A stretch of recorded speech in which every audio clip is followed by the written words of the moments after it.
காசாவினுடைய மக்கள் இரண்டாவது பெருநாளையும் இன்றைய தினம் கழித்திருக்கிறார்கள் யுத்தத்திற்கு மத்தியிலே. இந்த காட்சிகளை நீங்க பார்க்க முடியும். ஒவ்வொரு பகுதிகளிலும் இன்றைக்கு பெருநாள் தொழுகை நடத்தப்பட்ட காட்சிகளை தான் நீங்க பார்க்குறீங்க. இன்றைய தினம் வெளியாகி இருக்கக்கூடிய மிக முக்கியமான செய்திகளில் ஒன்று என்னவென்று சொன்னால், இதனுடைய வீடியோவை இன்றைக்கு கஸ்ஸாம் பிரிகேடே வெளியிட்டிருக்கிறார்கள். இதை நீங்க பார்க்கலாம். இது எவ்வளவு பயங்கரமான ஆயுதம் அவர்களுடைய, இதை அழிக்க முடியாது என்று அவர்களே நம்பிய நேரத்தில் தான் இதை நேற்று துவம்சம் செய்திருக்கிறது கஸ்ஸாம் பிரிகேட் என்கிற செய்திகள் வெளியாகி இருக்கிறது. அபு உபைதா பேசுகிற நேரத்தில் என்ன சொல்றாருன்னா, நாங்கள் ரஃபாவில் மேற்கொண்ட தாக்குதல் சிக்கலான தாக்குதல் தான், ஆனால் தரமான சம்பவம். அபு உபைதா இப்படி ஒரு காட்டமான அறிக்கையை பேசினதே கிடையாது. அந்த அளவுக்கு என்ன சொல்றாருன்னா, மரணம் மட்டுமே உங்களை துரத்தி கொண்டிருக்கும்.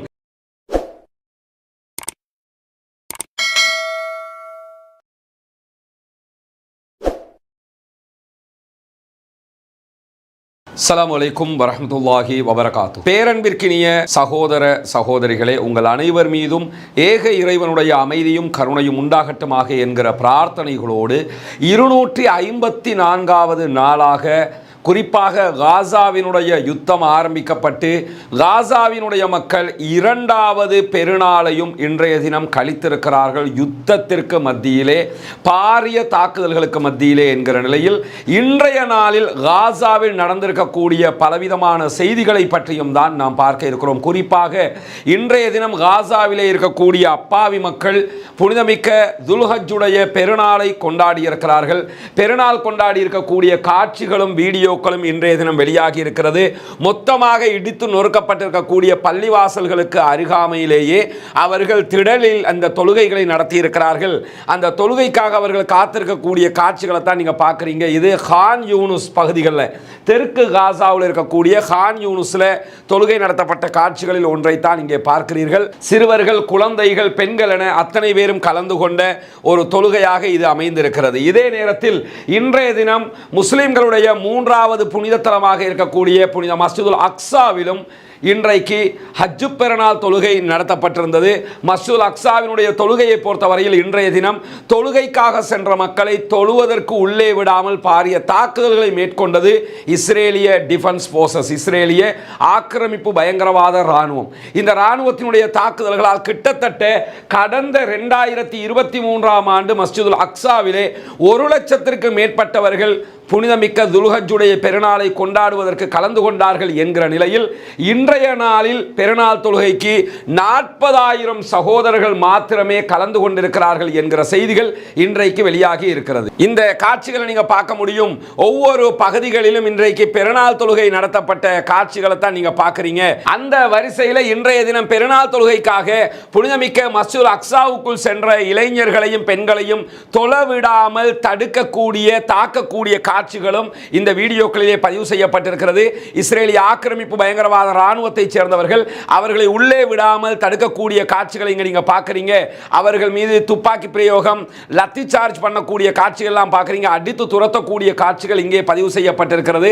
இஸ்ரேலிய ஆக்கிரமிப்பு பயங்கரவாத இராணுவத்தைச் சேர்ந்தவர்களுடைய அத்துமீறல்கள் உச்சம் தொடக்கூடிய காட்சிகள் தான் இதுவெல்லாம் என்பதை நாம் புரிந்து கொள்ள வேண்டும். ஏன்னா முஸ்லிம்களுடைய புனிதமிக்க 3வது பள்ளிவாயலாக இருக்கிறது. அந்த பள்ளிவாயலுக்குள் தொலைச்சென்றவர்களுக்கே இன்றைக்கு தொலைவிடாமல் இந்த பயங்கரவாத இஸ்ரேலிய ஆக்கிரமிப்பு இராணுவம் இது போன்ற தாக்குதல்களை இன்றைக்கு நடத்தி இருக்கிறார்கள் என்கிற செய்திகளும் பதிவு செய்யப்பட்டிருக்கிற அதே நேரம் இன்றைய தினம் வெளியாகி இருக்கக்கூடிய மிக முக்கியமான செய்திகளில் ஒன்று என்னவென்று சொன்னால், இன்றைக்கு ஹமாஸினுடைய தலைவர் இஸ்மாயில் ஹனியா அவர்கள் காசா மக்களுக்காக பெருநாள் தின உரை ஒன்றை நிகழ்த்தி இருக்கிறார். பெருநாள் தினத்திலே அவர் ஒரு உரையை ஆற்றி இருக்கிறார். அதிலே பலவிதமான செய்திகளையும் அவர் கோடிட்டு காட்டியிருக்கிறார். குறிப்பாக அமெரிக்காவால் முன்மொழியப்பட்டிருக்கக்கூடிய சமாதான உடன்படிக்கைக்கு நாங்கள் ஒத்துப்போகிறோம். நாங்கள் கொடுத்திருக்கக்கூடிய திருத்தங்களும் அவர்கள் முன்மொழிந்திருக்கக்கூடிய சமாதான உடன்படிக்கையும் ஒத்துப்போகக்கூடிய ஒன்றாக இருக்கிறது. எனவே காசாவிலிருந்து மொத்தமாக இஸ்ரேலிய ஆக்கிரமிப்பு பயங்கரவாத இராணுவம் வெளியேறுவதுதான் எங்களுடைய தேவை என்பதை இன்றைக்கும் அடித்து சொல்லியிருக்கிறார் இஸ்மாயில் ஹனியா. இந்த செய்திகள் எல்லாம் இன்றைக்கு ஆரம்பமாக வெளியாகி இருக்கக்கூடிய நேரத்தில் இன்றைய தினம் ஒரு முக்கியமான சர்ச்சையும் வெடித்திருக்கிறது. அது என்ன முக்கியமான சர்ச்சை என்று சொன்னால், நேற்றைய தினம் தினம் ரஃபாவிலே கடுமையான பயங்கரமான அடிகளை வாங்கி குவித்தது இஸ்ரேலிய ஆக்கிரமிப்பு பயங்கரவாத ராணுவம். அதிலும் குறிப்பாக இஸ்ரேலிடம் இருக்கக்கூடிய பயங்கரமான ஆயுதங்களில் மெர்காவா டேங்குகளில் 4th ஜெனரேஷன் டேங்குகளை பொறுத்தவரையில் அதை அழிக்க முடியாது என்று அவர்களே மார்தட்டி கொள்ளக்கூடிய மிக பிரம்மாண்டமான டேங்குகளில் ஒன்றுதான் இந்த வகை டேங்குகள். இந்த டேங்கிலே பயணித்தவர்கள் மீது நேற்று ரஃபாவிலே நடத்தப்பட்ட தாக்குதல்களில் ஒரே நேரத்தில் 8 பேர் கொல்லப்பட்டு மீண்டும் அதற்கு பிறகு 7 பேர் கொல்லப்பட்டு மொத்தமாக 15 பேர் ஆன் தி ஸ்பாட் அதே இடத்தில் கொல்லப்பட்டிருக்கிறார்கள். இந்த நிலையில் அந்த முதல் தடவையாக கொல்லப்பட்ட 8 பேருடைய புகைப்படங்களை கூட இன்றைய தினம் இஸ்ரேலிய ஆக்கிரமிப்பு பயங்கரவாத ராணுவம் வெளியிட்டிருக்கிறது. குறிப்பாக நேற்றைய தினம் தாக்குதலுக்கு உள்ளான டேங்க் இந்த வகையான டேங்க் தான். இதனுடைய வீடியோவை இன்றைக்கு கஸ்ஸாம் பிரிகேடே வெளியிட்டிருக்கிறார்கள். இதை நீங்க பார்க்கலாம். இது எவ்வளவு பயங்கரமான ஆயுதம் அவர்களுடைய, இதை அழிக்க முடியாது என்று அவர்களே நம்பிய நேரத்தில் தான் இதை நேற்று துவம்சம் செய்திருக்கிறது கஸ்ஸாம் பிரிகேட் என்கிற செய்திகள் வெளியாகி இருக்கிறது. குறிப்பாக இந்த டேங்க் வகையை நீங்க பார்க்கலாம். இதுல எத்தனை பேர் உட்காரலாம் என்கிறத காட்டுறாங்க பாருங்க. இந்த இடத்துல இந்த பகுதிகளில் மட்டும் 12 பேர் அமர முடியும். இதுல நீங்க பார்த்தீங்கன்னா 1 2 3 4 5 6 7 8 9 10 11 12 சீட்ஸ் இந்த ஏரியாவில் இருக்கும். இந்த டேங்குக்குள்ள 12 பேர் உட்கார முடியும். இங்க முன்னாடி 2 பேர் உட்கார முடியும், 3 பேர் உட்கார முடியும். மொத்தம் 15 பேர் உட்காரக்கூடிய அளவுக்குண்டான ஒரு பாரிய டேங்க் ஆக இருக்கிறது. இந்த டேங்க் என்பது இதை அவர்களிடம் இருக்கக்கூடிய கஸ்ஸாமிடம் இருக்கக்கூடிய ஆயுதங்களால் அழிக்க முடியாது என்று சொல்லப்பட்ட நிலையில் தான் அந்த டேங்குகளையே அழித்து நொறுக்கி இருக்கிறார்கள் கஸ்ஸாம் பிரிகேடை சேர்ந்தவர்கள் என்பதுதான் இன்றைக்கு மிகப்பெரிய ஆச்சரியமான செய்தியாகவே மாறி இருக்கிறது. குறிப்பாக இந்த டேங்க் மீதான தாக்குதல் என்பது சர்வதேச மட்டத்திலே இஸ்ரேலுடைய ஆயுதங்களுடைய லட்சணத்தை வெளியே காட்டி இருக்கிறது என்பதைத்தான் இங்கே நாம் கவனிக்க வேண்டி இருக்கிறது. அதிலும் குறிப்பாக இன்றைக்கு அவர்கள் வெளியிட்டிருக்கக்கூடிய செய்திகளை எல்லாம் பார்க்கும்போது எப்படியான தாக்குதல்களை எல்லாம் அவர்கள் மேற்கொள்கிறார்கள் என்கிற காட்சிகளை எல்லாம் தத்ரூபமாக காட்டியிருப்பதை பார்க்க முடியும். அல் ஜசீராவும் இந்த வீடியோவை வெளியிட்டிருக்கிறார்கள். எப்படி அந்த டேங்குகள் அழிக்கப்பட்டன என்கிற காட்சிகள் தான் இங்கே வரைபடம் மூலமாக காட்டப்பட்டிருக்கிறது. இந்த காட்சிகளை கஸ்ஸாம் பிரிகேடே வெளியிட்டிருக்கிறாங்க. அதை அல் ஜசீராவும் இன்றைக்கு வெளியிட்டிருக்கிறார்கள். இதில் நம்ம என்ன கவனிக்கணும்னு கேட்டா, ரஃபாவில் நடத்தப்பட்ட தாக்குதலில் 15 பேர் ஒரே நேரத்தில் கொல்லப்பட்டது. அதிலும் குறிப்பாக இந்த வகையான டேங்குகளை அழித்தது. அதிலும் ரஃபாவுக்குள் வராதீர்கள் வராதீர்கள் என்று சொல்ல சொல்ல உள்ளே வந்து அடி வாங்கியது என்பது அவர்களுக்கு பாரிய பின்னடைவை கொடுத்திருக்கிறது. இன்றைக்கும் இஸ்ரேல் முழுவதும் பாரிய ஆர்ப்பாட்டங்கள் நடத்தப்படுகிறது. அதனுடைய வீடியோக்களை நம்ம பார்க்க இருக்கிற அதே நேரம் இந்த ஒரே நேரத்தில் 15 பேர் கொல்லப்பட்ட சம்பவத்தை தொடர்ந்து இஸ்ரேலிய பிரதமர் பெஞ்சமின் நெதன்யாகு நாங்கள் யுத்தத்தை நிறுத்த மாட்டோம் என்று அறிவித்திருக்கிறார். ஏன்னா எங்க மேல அவங்க தொடர்ந்து தாக்கிக்கிட்டு இருக்கிறாங்க, அதனால நாங்கள் யுத்தத்தை நிறுத்த மாட்டோம். அவ்வளவு அப்பாவிகளை கொன்று குவிக்கிறார்கள். அதற்கு பதிலடியாக நெருப்பு பதிலடி கொடுக்கப்பட்டு கொண்டிருக்கிறது. தாங்க முடியாமல் இன்றைக்கு பெஞ்சமின் நெதன்யாகு பேசுகிற நேரத்தில் அவர் என்ன சொல்றார் என்று கேட்டா, பிரதமர் பெஞ்சமின் நெதன்யாகு இந்த யுத்தத்தில் பெரும் இழப்புகள் எங்களுக்கு ஏற்பட்டிருந்தாலும் அனைத்து இலக்குகளும் அடையப்படும் வரைக்கும் போரை தொடருவோம் என்று தெளிவாக சொல்லி இருக்கிறார். பெரிய இழப்புகள் எங்களுக்கு ஏற்பட்டிருக்கு இந்த யுத்தத்தில் என்பதை பகிரங்கமாக நெதன்யாகு ஒப்புக்கொண்டிருக்கிறார். எனவே அவர்கள் தோற்றுக்கொண்டு வருகிறார்கள் என்பதை இன்றைக்கு பல பேரும் சொல்லி வந்த நிலையில் பெஞ்சமின் நெதன்யாகு இன்றைக்கு பகிரங்கமாக இந்த கதையை சொல்லி இருப்பதை நாம் பார்க்க முடியும்.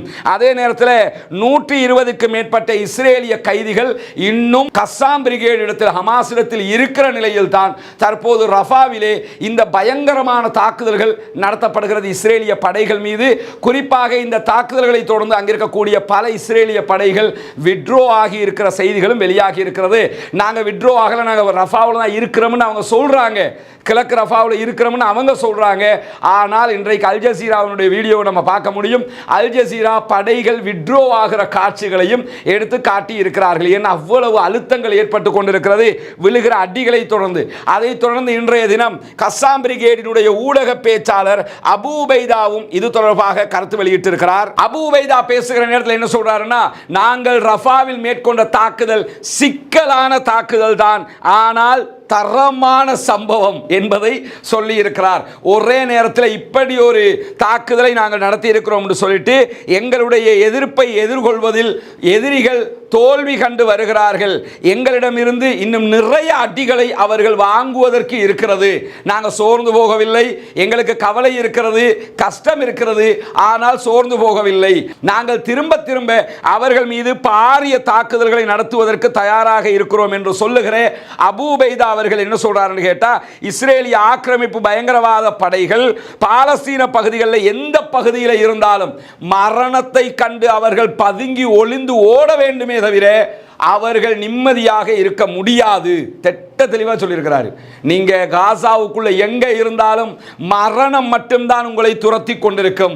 அதை கண்டு நீங்கள் பயந்து நடுங்கிக் கொண்டே இருப்பீர்கள். எந்த பக்கத்தில் இருந்து எப்படி உங்களை தாக்குவோம் என்பதே உங்களுக்கு தெரியாது என்று இந்த 254 நாட்கள் எடுத்துக்கிட்டீங்கன்னா அபூ உபைதா இப்படி ஒரு காட்டமான அறிக்கையை பேசினதே கிடையாது. அந்த அளவுக்கு என்ன சொல்றாருன்னா, மரணம் மட்டுமே உங்களை துரத்தி கொண்டிருக்கும் என்று சொல்லி மிக தெளிவான தாக்குதல் புள்ளி விவரங்களை அவர் இன்றைக்கு வெளியிட்டிருக்கிறார். அது மட்டுமல்லாமல் என்ன சொல்றாருன்னா, அடையாளம் தெரியாத எண்ணிக்கையிலான அளவுக்கு இஸ்ரேலிய படையைச் சேர்ந்தவர்கள் கொன்று குவிக்கப்பட்டிருக்கிறார்கள் என்கிற செய்தியையும் அபூ உபைதா இன்றைக்கு சொல்லி இருக்கிறார். ரஃபா பகுதிகளில் நடத்தப்பட்ட தாக்குதலை தொடர்ந்து அங்கே கொல்லப்பட்டவர்களை மீட்டு கொண்டு போகிற அவங்களோட பாடியை உடனடியாக மீட்டு கொண்டு போகிற காட்சிகளை தான் நீங்க பார்க்குறீங்க.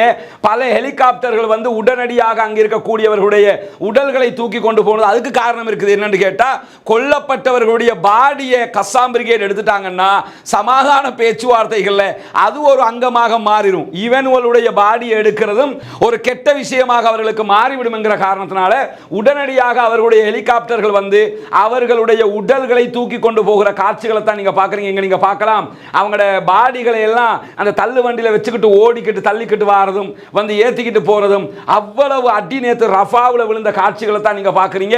அல் ஜசீரா இந்த காட்சிகளை இன்றைக்கு வெளியிட்டு இருக்கிறது. குறிப்பாக என்ன நடக்கிறது என்பதை பாருங்கள். ஹெலிகாப்டர் வரும்போது அள்ளி கொண்டு போகிற காட்சிகளை நீங்க பார்க்குறீங்க. இப்படி பலவிதமான தாக்குதல்கள் நேற்றைய தினம் தாராளமாக அங்கே நடத்தப்பட்டிருக்கிறது. அதையெல்லாம் இன்றைக்கு என்ன பண்றாருன்னு கேட்டா, அபூ உபைதா சுட்டிக்காட்டி சொல்றாரு, நாங்க எத்தனை பேரை கொண்டோம்ங்கிறத அடையாளம் காண முடியாத அளவுக்கு நேற்றைய தினம் கொன்று குவித்திருக்கிறோம் என்கிறார். அவ்வளவு அடி நேற்று ரஃபாவிலே அவர்களுக்கு கிடைத்திருக்கிறது. இந்த அடியை தொடர்ந்து தான் நாங்க வந்து சமாதானத்துக்கு வரமாட்டோம், இனிமே சண்டை தான் அப்படின்னு சொல்லி அந்த லாலிபாப்பை எடுத்து முடிய குழந்தை கதறுமில்ல, அது மாதிரி கேவலங்கட்டு போய் இஸ்ரேலிய ஆக்கிரமிப்பு பயங்கரவாத ராணுவத்தை கண்ட்ரோல் பண்ணக்கூடிய இஸ்ரேலிய பிரதமர் பெஞ்சமின் நெத்தன்யாகு இன்றைக்கு இப்படி சொல்லி இருக்கக்கூடிய காட்சிகளை நாம் பார்க்க முடியும். இந்த தொடரிலே அவர்களுடைய மீட்பு படை வாகனம் ஒன்றும் மீண்டும் தாக்கி அளிக்கப்பட்டிருக்கிறது. எனவே அவர்களை சேர்ந்த அத்தனை பேரும் நேற்றைய தினம் கொன்றொழிக்கப்பட்டிருக்கிறார்கள் என்கிற நிலையில இன்றைக்கு இன்னும் ஒரு முக்கியமான சம்பவமும் நடைபெற்றிருக்கிறது. இதே நேரம் இஸ்ரேலுடைய தோல்வி நேற்று ரஃபாவிலே என்னவெல்லாம் நடந்தது என்பதை இன்றைக்கு இஸ்ரேலிய பத்திரிகையான ஹாரெட்ஸினுடைய எழுத்தாளரும் கட்டுரையாளருமான ஆய்வாளர் கிடியோன் லேவி என்பவர் ஒரு முக்கியமான செய்தியாக சொல்லி இருக்கிறார். அவர் என்ன சொல்றாருன்னா, ஹாரெட்ஸ் பத்திரிகை இந்த செய்தியை போட்டிருக்கிறது, அல் ஜசீராவும் இதை எடுத்து காட்டி இருக்கிறார்கள். அவர் துல்லியமாக, இஸ்ரேலுடைய ஆய்வாளர் மிக துல்லியமாக ரஃபாவினுடைய நிகழ்வை வைத்து இஸ்ரேலிய ஆக்கிரமிப்பு பயங்கரவாத ராணுவத்தை பற்றி சொல்கிறார். காசா யுத்தத்தில் ஒட்டுமொத்த வெற்றி என்பது அடைய முடியாத அபத்தமான செய்தி.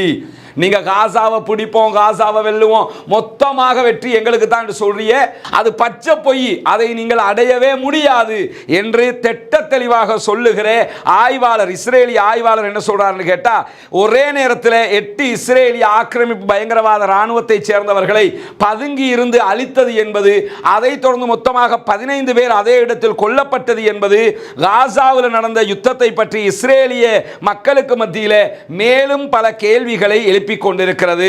இது விரைவிலேயே வெல்ல முடியாத முடிவில்லாத போராக மாறிக்கொண்டிருக்கிறது. காசா போர் முடிகிற போர் அல்ல என்று சொல்லி அவர் சொல்றது மட்டுமல்லாம, இதுவரைக்கும் இப்படி ஒரு யுத்தம் நடந்ததே கிடையாது. ஆனா காசாவில் இன்னைக்கு மட்டும் 38 பேர் கொல்லப்பட்டிருக்கிறாங்க, அதுவும் நம்ம காதுகளுக்கு வருதுங்கிறார். 38 பேர் இன்னைக்கு கொல்லப்பட்டிருக்கிறாங்க. ஒரே நேரத்தில் 15 பேர் கொல்லப்பட்டிருக்கிறாங்க. அழிக்க முடியாத டேங்க் அழிக்கப்பட்டிருக்கிறது.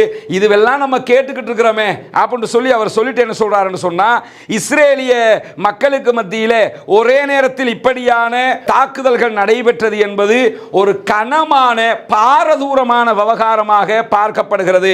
அது மட்டுமல்லாமல் நாளுக்கு நாள் கிட்டத்தட்ட ஒவ்வொரு நாளும் இஸ்ரேலிய ஆக்கிரமிப்பு வீரர்களுடைய இழப்புகளை பற்றிய செய்திகளை நாங்கள் கேள்விப்பட்டு கொண்டே இருக்கிறோம். அங்கே ஒவ்வொரு நாளும் இஸ்ரேல் ராணுவம் கொல்லப்பட்டு கொண்டே இருக்கிறார்கள். அந்த செய்திகள் வந்துகிட்டே இருக்குது. ஊடகங்கள் மறைத்தாலும் உண்மை அதுதான் என்பதை மிக தெளிவாக ஆய்வாளர் லேவி தெளிவாக திட்டவட்டமாக சொல்லி இருக்கிறார். அது மட்டுமல்லாமல் அவர் தொடர்ச்சியாக என்ன சொல்றார் என்று கேட்டா, இஸ்ரேல்ல அதிகமான மக்கள் இந்த யுத்தம் எதற்காக நடத்தப்படுகிறது என்கிற கேள்விகளை கேட்டுக்கொண்டே இருக்கிறார்கள். இந்த யுத்தம் ஏன் நடத்துறாங்க அப்படின்னு சொல்லி கேட்க ஆரம்பிச்சிட்டாங்கிறாரு. அது மட்டுமில்லாம இந்த யுத்தம் என்பது முடிவில்லாத போராக மாறலாம். இஸ்ரேலிய ராணுவத்தை போன்ற ஒரு வலிமையான ஒரு ராணுவத்தோடு மோதிக்கொண்டிருக்கிறோம் என்கிற நிலை தற்போது உருவாகி இருக்கிறது. இஸ்ரேல் ராணுவம் வலிமையான ராணுவம், அதை யாருமே மறுக்கல. ஆனால் இப்போ டைபோசஸ் ஆகிட்டாங்க, அது வேறு. அவர் என்ன சொல்கிறாருன்னா, ஆய்வாளர் என்ன சொல்கிறாருன்னா, நம்ம ஏதோ கஸ்ஸாம் பிரிகேடுனா ஒன்றுக்கு உதவாதவங்க, சும்மா அப்படி இப்படி அப்படி நினச்சிருந்தோம். ஆனால் இஸ்ரேல் இராணுவத்தை போன்ற ஒரு வலிமையான இராணுவத்தோடு தான் மோதிக்கொண்டிருக்கிறோம் என்பதையும் புரிந்து கொள்ளுங்கள் என்று சொல்லிட்டு என்ன சொல்கிறாருன்னு கேட்டால், ஹமாஸ் படைகள் எப்போதும் இஸ்ரேலிய படைகளை கொல்லலாம், இஸ்ரேலிய படைகளை அழிக்கலாம் என்பதையும் மனதிலே கொள்ளுங்கள். நமது படைகள் போய் வந்து பதிலடி கொடுக்கும், ஆனால் இது முடிவில்லாமல் போய்கிட்டே இருக்கும். இஸ்ரேலிய படைகளை கொள்வதை அவர்கள் நிறுத்தவே மாட்டார்கள். அந்த அளவுக்கு யுத்தம் உக்கிரமாகி கொண்டிருக்கிறது. அவர் இணைச்சி என்ன சொல்றாருன்னா, பிரதமர் பெஞ்சமின் நெத்தனியாகு பேசும்போது மொத்த வெற்றிங்கிறாரு. மொத்த வெற்றிங்கிறது சாத்தியமே கிடையாது. அது இல்லாத ஒரு விஷயத்தை பற்றி அவர் பேசிக்கிட்டு இருக்கிறாரு. இதற்காக நம்ம பெரிய விலை கொடுக்க வேண்டி வரும் என்கிற செய்தியையும் இன்றைக்கு அவர் சொல்லி இருக்கிறார். இது இஸ்ரேலுடைய ஆய்வாளர்களே, இஸ்ரேலிய பத்திரிகைகளே அங்கு நடக்கக்கூடியது அவங்க தோத்துக்கிட்டு தான் இருக்கிறாங்க என்பதற்கான செய்திகளாக சொல்லக்கூடியது. அந்த அளவுக்கு அந்த அடி விழுந்த காட்சியை நீங்க பார்க்குறீங்க. அப்படியான நேரத்தில் தான் ரஃபா தாக்குதலில் கொல்லப்பட்ட மேலும் பல வீரர்களை, இஸ்ரேல் ராணுவத்தை சேர்ந்தவர்களை இஸ்ரேல் அடையாளம் கண்டிருக்கிறது என்கிற செய்திகளை இஸ்ரேல் அறிவித்திருக்கிறது. குறிப்பாக இந்த செத்து போனவங்க பட்டியலில் 21 வயது, 20 வயது, 19 வயது இப்படி வயதுடையவர்கள் தான் நிறைய பேர் இருக்கிறார்கள். இவங்க எல்லாம் யாருன்னு கேட்டால், இந்த சாதாரண போர்சஸாக இருந்து ரிசர்வ் படையில் இருந்து சம்பளத்துக்காக வந்தவங்க, வந்து அடி வாங்கி செத்துக்கிட்டு இருக்கிறாங்க. இஸ்ரேலிய ஆக்கிரமிப்பு பயங்கரவாத ராணுவத்தின் மீது ஹமாஸ் படைப்பிரிவு நடத்துகிற தாக்குதல்கள் பயங்கரமான IED வகை தாக்குதல்களாக இருக்கிறது என்கிற செய்திகளையும் அவங்க இன்னைக்கு சொல்லியிருக்கிறாங்க. அது மட்டுமல்லாமல் தாலஸ் சுல்தான் பகுதிகளில் இருக்கக்கூடிய இஸ்ரேல் ராணுவத்தினுடைய 401வது கவசப்படையினுடைய நேமர் கவச போர் வாகனத்தையும் இன்றைக்கு குறிவைத்து தாக்குதல் நடத்தி இருக்கிறார்கள் என்கிற செய்திகளும் வெளியாகி இருக்கிறது. இப்படி சுத்தி வளர்ச்சி என்ன பண்றாங்கன்னா, எல்லா பகுதிகளிலும் பாரிய தாக்குதல்களை கஸ்ஸாம் பிரிகேட் நடத்தி வருகிறார்கள். குறிப்பாக இன்றைய தினம் சரியாக 12:25 மணிக்கு கஸ்ஸாம் பிரிகேட் கிஸ்ஸூஃபீம் என்கிற இஸ்ரேலிய ஆக்கிரமிப்பு பயங்கரவாத ராணுவத்தினுடைய ராணுவ தளத்தை ஏவுகணைகள் மூலமாக சரமாரியாக தாக்கியிருக்கிறார்கள். 10:50 ஆகும் போது ரஃபா நகருக்கு மேற்கே இருக்கக்கூடிய தாலஸ் சுல்தான் பகுதியில் யாசின் 105 ஷெல் மூலமாக அவர்களுடைய D9 புல்டோசர்களை அழித்திருக்கிறார்கள். அதே போன்று 2:25 ஆகும் போது, இன்றைக்கு மதியம் 2:25 ஆகும் போது ரஜூம் ஏவுகணைகள் மூலமாக நெட்சாரிம் பகுதிகளில் இருந்த இஸ்ரேலிய ஆக்கிரமிப்பு பயங்கரவாத ராணுவத்தினுடைய தலைமையகத்தின் மீது பாரிய தாக்குதல் நடத்தி இருக்கிறார்கள். அதே போன்று அல் குதுஸ் படையணிகளோடு சேர்ந்து கஸ்ஸாம் பிரிகேடும் அல் குதுஸ் படையணியும் இணைந்து சூபா ராணுவ தளத்தை ஏவுகணை மூலமாக தாக்கி அழித்திருக்கிறார்கள் இஸ்ரேலுடைய ராணுவ தளம் இது. அதே மாதிரி பார்த்தீங்கன்னு சொன்னா 7:28 ஆகும்போது தென்மேற்கு பகுதிகளில் இருக்கக்கூடிய நபுல்சி என்கிற ஒரு ஜங்ஷன், அந்த நபுல்சி ஜங்ஷன்ல கன்னிவெடி மூலமாக ஒரு கவசப்படையை மொத்தமாக அழித்திருக்கிறோம் என்கிற செய்திகளையும் இன்றைக்கு கஸ்ஸாம் பிரிகேட் இருக்கிறார்கள். இப்படி பாரதூரமான தாக்குதல்களை இன்றைக்கு பாரிய அளவில் கஸ்ஸாம் பிரிகேட் நடத்தி இருக்கிறது என்கிற செய்திகள் வெளியாகி இருக்கிறது. இந்த மாதிரியான நேரத்தில் நமக்கெல்லாம் தெரியும், இந்த G7 நாடுகளுடைய மாநாடு நடைபெற்றது, சமிட் நடைபெற்றது. அதிலே பல நாட்டினுடைய அவர்களுடைய 7 நாடுகளுடைய தலைவர்களும் கலந்து கொண்டார்கள். அமெரிக்க அதிபர் ஜோ பைடன், அதே போன்று இத்தாலி பிரதமர் எல்லாம் கலந்து கொண்டிருந்தாங்க. இத்தாலியை பொறுத்தவரையில் முழுக்க முழுக்க அவர்கள் ப்ரோ இஸ்ரேலியன், இஸ்ரேலுக்கு ஆதரவாக இருக்கக்கூடியவர்கள் என்பது உலகமே அறிந்தது. இந்த G7 நாடுகளுடைய மாநாடு முடிந்ததற்கு பிறகு இத்தாலி பிரதமரிடத்தில் நீங்க ஏன் இஸ்ரேலை கண்டிக்கல, இவ்வளவு அநியாயம் பண்றாங்களே என்கிற ஒரு கேள்வி எழுப்பப்பட்ட நேரத்தில் அவங்க என்ன சொன்னாங்கன்னு சொன்னா, இந்த தாக்குதலை முதல்ல ஆரம்பிச்சது யாருன்னு பாருங்க, ஹமாஸ் தான் ஆரம்பிச்சாங்க, அதனால தான் நாங்கள் கண்டிக்கல என்று சொன்னார். சொல்லிட்டு அது அவர் சொல்றது தவறான விஷயம், ஆனால் சொல்லிட்டு என்ன பண்ணாருன்னு கேட்டா, அதை தொடர்ந்து இன்னொரு செய்தியை சொன்னாரு. அது என்ன செய்தின்னு சொன்னா, இஸ்ரேல் ஹமாஸினுடைய வலையில் சிக்கிக் கொண்டு விட்டது என்று நான் நம்புகிறேன் அப்படிங்கிறாரு. அந்த செய்தியை தான் நீங்க பார்க்குறீங்க. இன்றைக்கு அல் ஜசீராவும் இந்த செய்தியை வெளியிட்டிருக்கிறார்கள். இஸ்ரேல் ஹமாஸினுடைய வலையில் சிக்கிக் கொண்டிருந்தது என்கிற செய்தி அவர் சொல்லிட்டு என்ன சொல்றாருன்னு கேட்டா, இஸ்ரேல் மீண்டும் மீண்டும் ஹமாஸினுடைய அதே வலையில் குதிப்பதை போல தெரிகிறது. ஹமாஸினுடைய பொறி இஸ்ரேலை தனிமைப்படுத்துவது. சர்வதேச மட்டத்தில் தற்போது ஹமாஸ் இஸ்ரேலை தனிமைப்படுத்தி விட்டது. அவர்களுடைய ஹமாஸினுடைய திட்டமிட்ட காரியங்கள் வெற்றிகரமாக நடைபெற்று வருகிறது என்கிற செய்திகளை இன்றைக்கு இத்தாலியினுடைய பிரதமரே சொல்லி இருக்கிறார். தெளிவாக பாலிடிக்ஸை புரிஞ்சு வச்சிருக்கிறார். என்னன்னா, யார் இதை ஆரம்பிச்சாண்டு இஸ்ரேலுக்கு சப்போர்ட்டாக அவ பேசினாலும் அடுத்த நெக்ஸ்ட் லெவலை புரிஞ்சு வச்சிருக்கிறார். நம்ம பார்க்குறோம்ல, 37,000 பேர் கொல்லப்பட்டிருக்கிறார்கள், ஷஹீதாக்கப்பட்டிருக்கிறார்கள். மாபெரும் அநியாயம் அது. அங்கே பல பேர் ஊனமுற்றவர்களாக மாற்றப்பட்டிருக்கிறார்கள். மாபெரும் குற்றம், மாபெரும் அநியாயம். இஸ்லாமியர்கள் உள்ளிட்ட பாலஸ்தீன மக்கள் அங்கே அநியாயமாக அழிக்கப்படுகிறார்கள். ஆனால் அதிலே நடக்கக்கூடிய ஒரு நலவு இருக்கிறது. சர்வதேச மட்டத்திலே யூதர்கள் என்றால் யார், ஜியோனிஸ்டுகள் என்றால் யார், யூத இனவாதம் எப்படிப்பட்டது, ஜியோனிச மதவாதம் எப்படிப்பட்டது, அவர்கள் எவ்வளவு கொடூரமானவர்கள், எவ்வளவு அசிங்கமானவர்கள், எவ்வளவு அவலட்சணமானவர்கள், எவ்வளவு குரூரமானவர்கள், மாபெரும் கொலைகாரர்கள் என்பதை சர்வதேசத்திற்கும் காட்டிக்கொண்டு நிற்கிறது ஹமாஸ். இந்த யுத்தத்தில் ஹமாஸ் அவர்களை வெல்லுவது என்பது ஆயுத முனை வெற்றி மட்டுமல்ல, அவர்கள் யார் என்பதையும் சர்வதேசத்திற்கு காட்டிக் கொண்டிருக்கிறார்கள். எப்படிப்பட்டவன் பாரு, மத ஆலயங்களை அழிக்கிறான், பச்சை பிள்ளைகளை கொள்றான், எப்படி அநியாயம் பண்றாங்கிறத பாரு. இவ்வளவு காலமா இஸ்லாமியர்கள் தீவிரவாதிகள், முஸ்லிம்கள் பயங்கரவாதிகள், பாலஸ்தீனம் என்றால் தீவிரவாத நாடு, பாலஸ்தீன மக்கள் என்றால் குண்டு வைக்கக்கூடியவர்கள் என்கிற செய்திகளை எல்லாம் சர்வதேசத்திற்கு இவர்கள் கொடுத்திருந்தாலும் இன்றைக்கு அதுவெல்லாம் பொய். அப்படி ஒன்று கிடையாது. அவர்கள் அப்பாவிகள், முழு கொடுமையையும் செய்யக்கூடியவர்கள் இவர்கள்தான் என்பதை மிக அழகாக சர்வதேசத்திற்கு பாலஸ்தீன மக்கள் கொண்டு போய் சேர்த்து விட்டார்கள். அதை நொந்து போய்த்தான் இத்தாலி பிரதமர் என்ன பண்றான்னு கேட்டா தெளிவாக சொல்லி இருக்கிறார். அவங்க போட்ட வலையில திட்ட தெளிவாக மாட்டிக்கொண்டு விட்டது இஸ்ரேல் என்கிற செய்திகளையும் இன்றைக்கு அவர்கள் வெளியிட்டு இருக்கிறார்கள். இந்த மாதிரியான நேரத்தில் நமக்கெல்லாம் தெரியும், காசாவிலே இருக்கக்கூடிய மக்களுக்கு உணவுகள் இல்லாமல், மருந்துகள் இல்லாமல் பாரிய கஷ்டங்களை அனுபவிக்கக்கூடிய நேரத்தில் எனக்கு பின்னால் தெரிகிற இந்த புகைப்படத்தை நீங்க பார்க்க முடியும். இங்கிருந்து ஆரம்பிச்சு ஒரு நீண்ட தூரம், கண்ணு கெட்டிய தூரம் வரைக்கும் இருக்கக்கூடிய புகைப்படத்தை நீங்க பார்த்தீங்கன்னா இது எல்லாமே அந்த வரிசையில் நிற்கக்கூடிய ட்ரக் வண்டிகளாக இருக்கிறது. இதுவெல்லாம் ரஃபா பார்டர்ல நிற்கக்கூடிய ட்ரக் வண்டிகள். இங்க இருக்குது ரஃபா. ஆனால் இங்கெல்லாம் பார்த்தீங்கன்னா எகிப்துக்குள்ள இவ்வளவு நீளத்துக்கு கிட்டத்தட்ட 11,000க்கு மேற்பட்ட ட்ரக் வண்டிகள் நிற்கிறது. உள்ளே நுழைய முடியாமல் இருக்கிறது. தேவையான உணவுகளை கொண்டு போய் சேர்க்க முடியாமல் இருக்கிற ஒரு நேரத்தில் இன்றைய தினம் நுஜாபா என்கிற பெயரில் இயங்கக்கூடிய ஈராக்கினுடைய ஒரு ஆயுத குழுவும் என்ன பண்ணியிருக்கிறாங்கன்னு கேட்டால், நாங்கள் ஹூதிகளோடு இணைந்து இஸ்ரேலுக்கு எதிரான தாக்குதல்களை ஆரம்பிக்க போகிறோம் என்று அறிவித்திருப்பது மட்டுமல்லாமல் நார்த் இஸ்ரேலில் இருக்கக்கூடிய மக்களை வெளியேறுமாறு உத்தரவிட்டிருக்கிறார்கள். நார்த் இஸ்ரேல் பகுதிகளில் கொஞ்சம் நஞ்சம் பேர் இருந்தீங்கன்னா நீங்க வெளியேறிடுங்க. 1948 நக்பாவின் போது ஆக்கிரமிக்கப்பட்ட பகுதிகள் இருக்குது. அந்த பகுதிகளில் யாரெல்லாம் இருக்கிறீங்களோ அத்தனை பேரும் வெளியேறிடுங்க.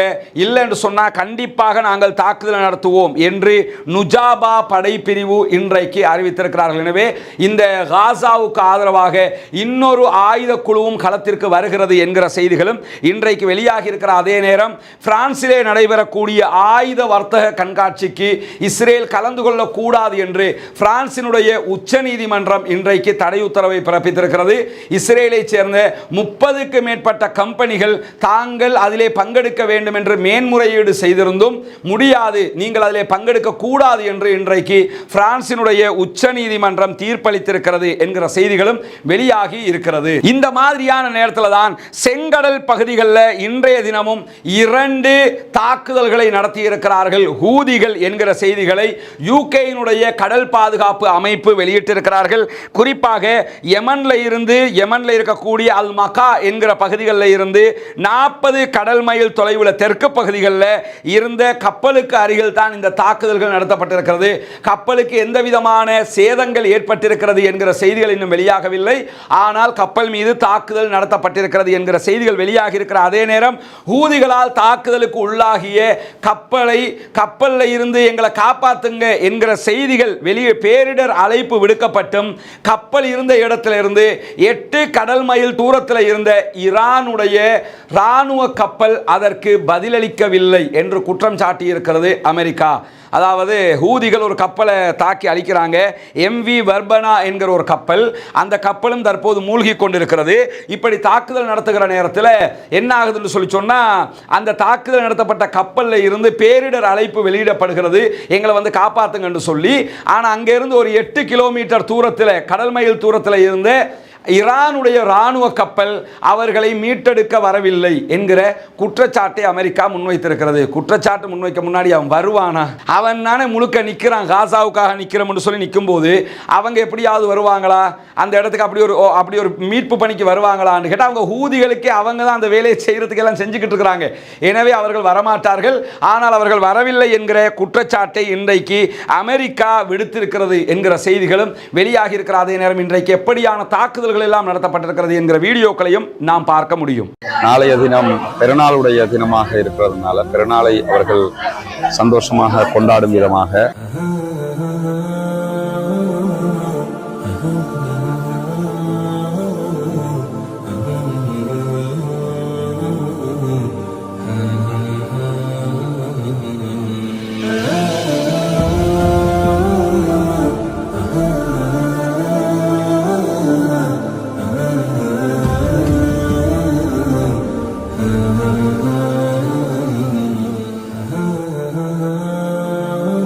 அஸ்ஸலாமு அலைக்கும் வரஹ்மத்துல்லாஹி வபரகாத்துஹு. அன்பிற்கினிய சகோதரர்களே, இன்றைய தினமும் நம்ம வெள்ளத்தினால் பாதிக்கப்பட்ட வெள்ளம்பெட்டிய பகுதியில் இருக்கக்கூடிய மக்களுக்கு நாளைய தினம் பெருநாளுடைய தினமாக இருக்கிறதுனால பெருநாளை அவர்கள் சந்தோஷமாக கொண்டாடும் விதமாக மக்கள் செய்த உதவிகளுக்கிணங்க அவர்களுக்கு நம்மால் முடிந்த அரிசி, பருப்பு உள்ளிட்ட உலருணவு பொருட்களை, அதோட கேஸ் அடுப்பு உள்ளிட்ட பொருட்களையும் கொண்டு வந்து நம்ம இந்த இடத்துல ஒப்படைச்சிருக்கிறோம். இதற்காக உதவிய அத்தனை சகோதரர்களுக்கும் அல்லாஹு தாலா அருள் புரிய வேண்டும் என்கிற உயரிய பிரார்த்தனைகளோடு நாளைய தினம் இன்ஷா அல்லாஹ் இந்த பகுதி மக்களுக்கு குர்பானி பிராணிகளை பங்கு வைக்கிற ஒரு வேலைப்பாடும் செய்வதற்கு இருக்கிறோம்.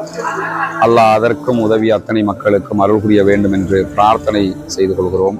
அல்லாஹு தாலா நம் அனைவருடைய பிரார்த்தனைகளை அங்கீகரிக்க போதுமானவன். கஷ்டப்படுகிற மக்களுக்கு, இன்னல் படுகிற மக்களுக்கு, துன்பத்தில் ஆழ்ந்திருக்கிற மக்களுக்கு உதவி செய்கிற கடமைப்பாடு நம் அனைவர் மீதும் இருக்கிறது என்கிற அடிப்படையில் இந்த உதவிகள் வழங்கப்படுகிறது. அல்லாஹ்விடத்தில் இந்த மக்களுக்காகவும் நமக்காகவும் பிரார்த்தனை செய்ய மறந்து விடாதீர்கள். அல்ஹம்துலில்லாஹி ரப்பில் ஆலமீன். அஸ்ஸலாமு அலைக்கும் வரஹ்மத்துல்லாஹி வபரகாத்துஹு. கண்ணியமான சகோதரர்களே, அல்லாஹ்வுடைய கிருபையால் மாஷா அல்லாஹ் எங்களுடைய மஹல்லா, அதாவது மெகரகோல்னா அபூபக்கர் ஜும்மா மஸ்ஜிது மஹல்லாவை சார்ந்த மக்கள் வெள்ளத்தால் பாதிக்கப்பட்டதை பிரதர் ரஸ்மின் அவர்கள் தண்ணீருக்குள்ளே வந்து, இடுப்பு வரைக்கும் தண்ணீர் இருக்கிற நிலையில வந்து, அதுக்கு பின்னால சகோதரர்களோட பேசி கழிச்சு நாளை பெருநாள் இருந்தும் கூட சிரமம் பார்க்காது அவர்கள் இங்கு வந்து அவருடைய பொருள்களை பங்கிட்டு கொடுத்து முழு வேலையும் செய்து கொண்டிருக்கிறார்கள். மற்றவர்கள் குணம் தந்துட்டு பேசிடுவார்கள், இவர்கள் முழுமையாக நின்று பங்கிட்டு கொண்டிருக்கிறார்கள். உண்மையில் பெரிய அல்லாஹ்வுடைய பெரிய உதவி. இவர்களுடைய முயற்சிக்காக நிச்சயமாக அல்லாஹ் ஒரு நாளும் கைவிட மாட்டான்.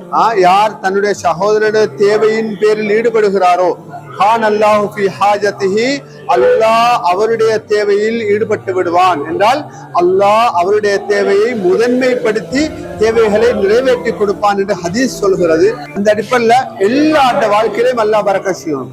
இங்க யார் உதவி செய்தார்களோ அல்லாஹ் அவர்களுக்கு நோய் நம்பலங்களை நீக்கி பெரிய ஆபத்திலிருந்து அல்லாஹ் அவர்களை காப்பாற்ற வேண்டும். இந்த சதகா தேவையானவர்களுக்கு போகிறது, வெள்ளத்தில் பாதிக்கப்பட்டவர்களுக்கு போகிறது. சிலருடைய சாமான்களை அவர்கள் எடுத்துக்கொண்டு வெளியே செல்ல முடியவில்லை. அவருடைய கேஸ் அடுப்பு, மெட்ரஸ், தேவையான நிறைய சாமான்கள் குப்பை தொட்டிக்கு போய் சேர்ந்திருக்கிறது. அது எந்த வகையிலையும் பிரயோஜனப்படுத்த முடியாது. அந்த நிலைமையில் இருக்கிற நேரம் இந்த மக்கள் வந்து கை கொடுத்துட்டாங்க, உதவி செஞ்சுட்டாங்கன்றது வந்த மக்களுக்கும் மிக சந்தோஷமான செய்தி. சிங்களவர்கள், தமிழர்கள், முஸ்லிம்கள் என்று பாராது முழு மஹல்லாவாசிகளும் இப்பொழுது கொடுக்கப்பட்டு சந்தோஷமா போறாங்க.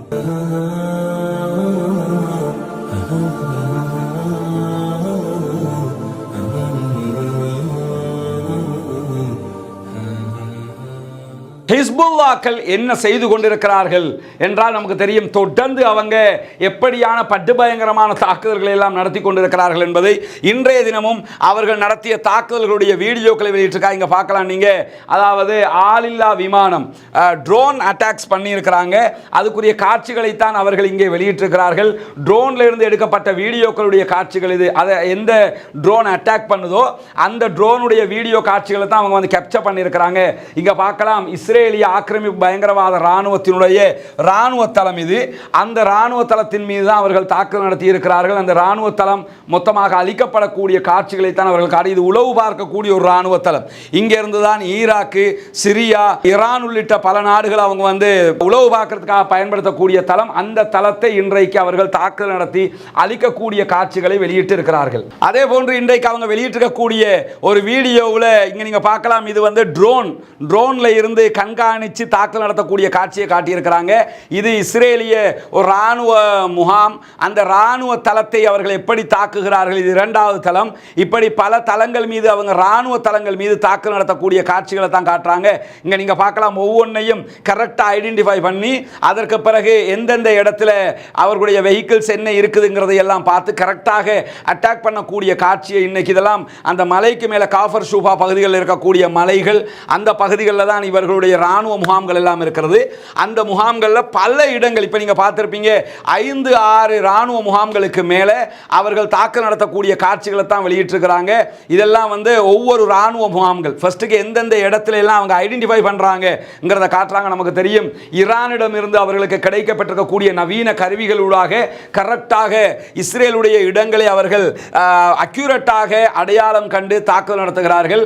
அந்த மாதிரியான இடத்தை தான் முதல்ல அவங்க காட்டுறாங்க. பாருங்க, நாங்க இங்க அதாவது சொல்லுவோம்ல, இஸ்ரேல் எல்லாத்தையும் கண்காணிச்சுக்கிட்டு இருப்பான், அவனை மீறி ஒன்றும் பண்ண முடியாது, அப்படி எல்லாம் பேசிக்கிட்டு திரிஞ்சாங்கல்ல. இப்போ நீங்க பார்த்தீங்கன்னா இது இஸ்ரேலுடைய கட்டுப்பாட்டு பகுதிக்குள்ள மேலே இருந்து கண்ட்ரோல் பண்ணிக்கிட்டீங்க பாருங்க, அட்டாக் பண்றாங்க. மேலே இருந்து கண்ட்ரோல் பண்ணி அட்டாக் பண்ணி கொண்டிருக்கக்கூடிய காட்சி. யார் என்று சொன்னால் ஹிஸ்புல்லாக்கள் தாக்குதல் நடத்துகிறார்கள். இஸ்ரேலுக்கு உள்ள நுழைய முடியாது, இஸ்ரேல் அயாண்டோம் வந்துடும், அப்படி அடிச்சிடும் இப்படி அடிச்சிடும் சொன்ன காலம் போய் இங்க நீங்க பார்க்கலாம். அவர்கள் ஒவ்வொரு ராணுவ தளத்தையும் இலக்கு வைத்து அட்டாக் பண்ணக்கூடிய காட்சி. வானிலிருந்து அவர்களுடைய ட்ரோன் அட்டாக்ஸ் நடக்கக்கூடிய காட்சிகளை ஏற்கனவே காட்டின ஒவ்வொரு தளத்திலையும் எப்படி போய் தாக்குதல் நடத்துகிறார்கள் என்கிற காட்சிகள் தான் இங்கே காட்சிப்படுத்தப்பட்டிருக்கு. வானத்தில் ஒரு பறவை போனா கூட கண்டுபிடிச்சிருவாங்களாம். இவ்வளவு பெரிய ட்ரோனை வச்சுக்கிட்டு அட்டாக் பண்ணிக்கிட்டு இருக்கிறான், அதை கண்டுபிடிக்க முடியாமல் இருக்கிறார்கள் என்பதை நாம் இதில் அவதானிக்க முடியும். இந்த காட்சியெல்லாம் நீங்க பார்க்குறீங்க. மொத்தமாக தாக்குதல் நடத்தப்படக்கூடிய காட்சிகள் தான் இங்கே பதிவு செய்யப்பட்டிருக்கிறது. நிறைய இது மாதிரி இன்றைக்கு ஒரு 6 அல்லது 7 ராணுவ தளங்களை இப்படி அவர்கள் அளித்திருக்கிறார்கள். ஒரே வீடியோவாக அவங்க வெளியிட்டிருக்கக்கூடிய காட்சிகள் தான் இங்கே பதிவு செய்யப்பட்டிருக்கிறது. இங்க பார்க்கலாம் நீங்க. அவங்க ஓவர் ஜூம் பண்ணி நல்லாவே காட்டுறாங்க. காட்டக்கூடிய காட்சிகள் இங்கெல்லாம் அட்டாக் ஆகக்கூடிய காட்சிகளை தான் அவர்கள் வெளியிட்டிருக்கிறார்கள். இந்த காட்சிகளை நீங்க பார்க்குறீங்க. இது என்ன காட்சின்னு சொன்னா, நேற்றைய தினம் ரஃபாவிலே கஸ்ஸாம் பிரிகேட் நடத்திய தாக்குதலுடைய காட்சியை தான் நீங்க பார்க்குறீங்க.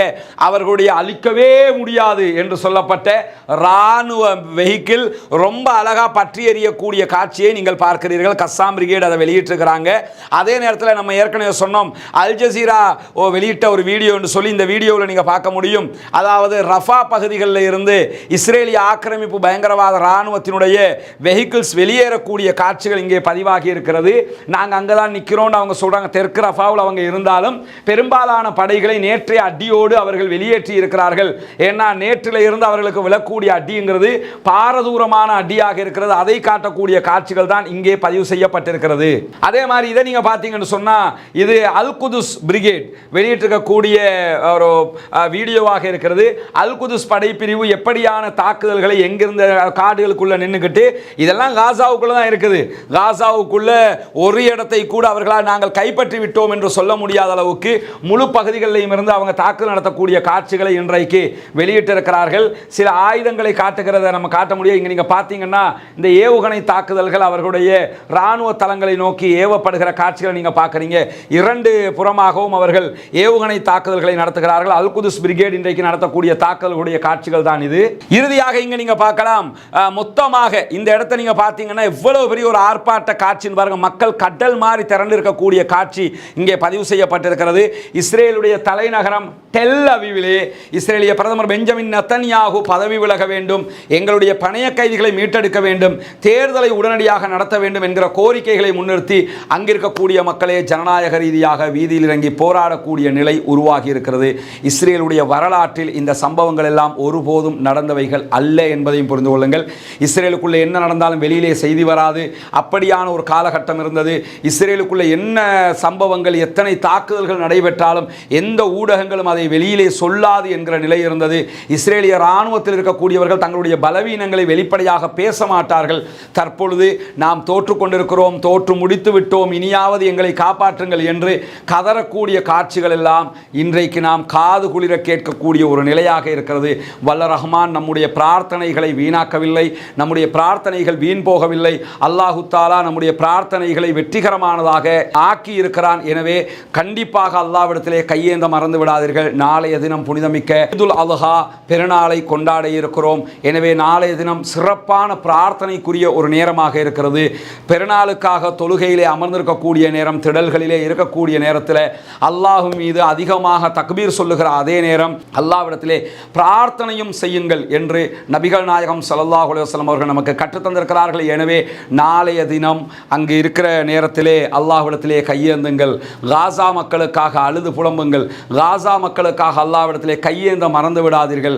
அந்த மக்களுக்கு எதிராக அநியாயம் செய்யக்கூடிய இஸ்ரேலிய ஆக்கிரமிப்பு பயங்கரவாத இராணுவத்திற்கு மேலும் மேலும் படுதோல்வியை அல்லாஹு தாலா கொடுக்க வேண்டும் என்றும் அல்லாஹ்விடத்திலே பிரார்த்தனை செய்ய மறந்து விடாதீர்கள். ஜனநாயக ரீதியாக அந்த மக்களுக்கு குரல் கொடுக்க மறந்து விடாதீர்கள். எனவே அந்த மக்கள் சுதந்திரம் பெற்று சுதந்திர நாடாக பாலஸ்தீனம் மிளிர்வதற்கு வல்ல ரஹ்மான் அருள் புரிவானாக என்கிற பிரார்த்தனைகளோடு தீவிரவாதம் அழிய வேண்டும், பயங்கரவாதம் ஒழிய வேண்டும், இஸ்ரேலிய ஆக்கிரமிப்பு பயங்கரவாத இராணுவத்தின் அரச பயங்கரவாதமும் இல்லாதொழிக்கப்பட வேண்டும், ஆயுதங்களற்ற சண்டைகளற்ற அமைதியான மக்களாக அத்தனை பேரும் சிறப்பாக வாழ வேண்டும் என்கிற உயரிய பிரார்த்தனைகளோடு முடித்துக் கொள்கிறேன். வாஹிரு தஅவானா அல்ஹம்துலில்லாஹி ரப்பில் ஆலமீன்.